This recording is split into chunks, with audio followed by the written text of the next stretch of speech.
Hola, maayong gabi sa tanan. So karon tudluan ta mo unsaon pag kita sa mga list sa keywords in the Python language using the command prompt. Okay, so but first we would like to ask, what is the keywords in Python?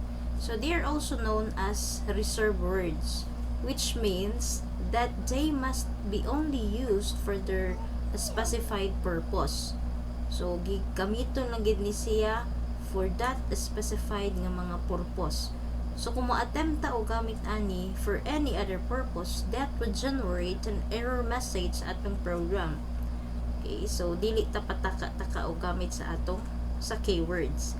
Okay, so in version 3.10.6, which is mo na naka-install sa akong PC, so there are only 35 reserved words or keywords in the Python.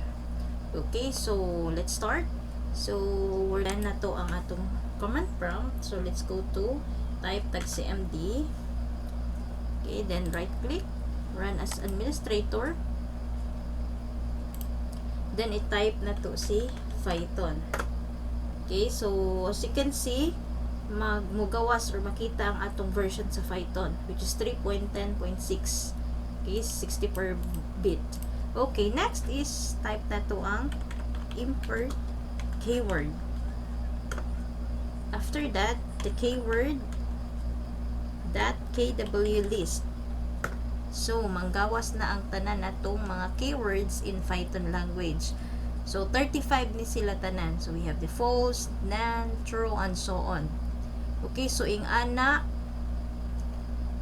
ang buhaton aron makita ang atong keywords using the command prompt.